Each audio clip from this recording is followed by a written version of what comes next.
Hey, Jeff Munn, Creating Extraordinary Futures.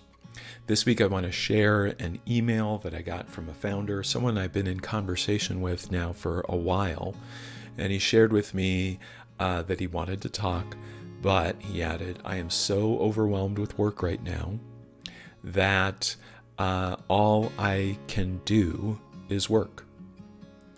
And I see this theme a lot.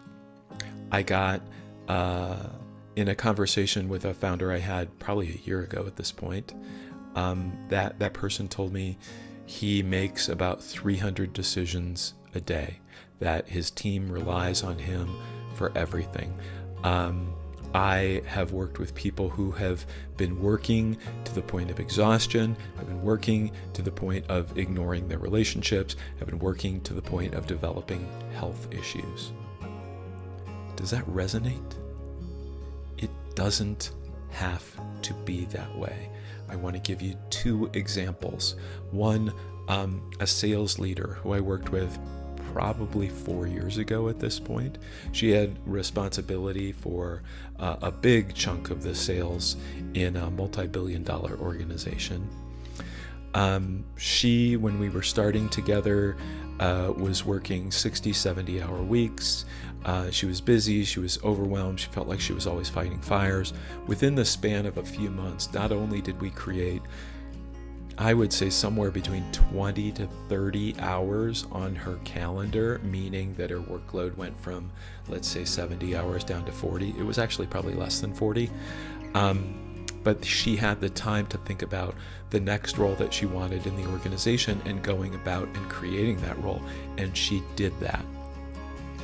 Another founder who I was working with was able to step back from the day-to-day, able to have a team managing his responsibilities.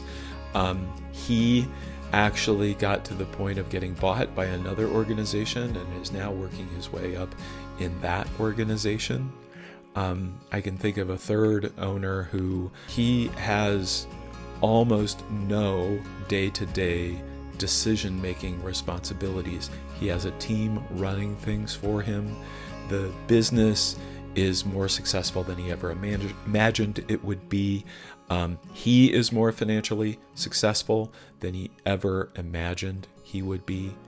So what's the difference between someone who is running a mid eight-figure organization and making 3 decisions a day, and someone who is doing the same and making 300 decisions a day? There are things you can do. There are mindsets you can bring.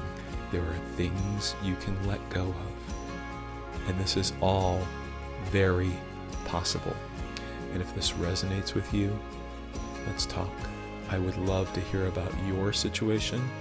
I'd love to create a plan with you on how to address this so that you're no longer working or thinking about work or being overwhelmed about work 24/7. If this resonates, reach out. Thanks and have a great week.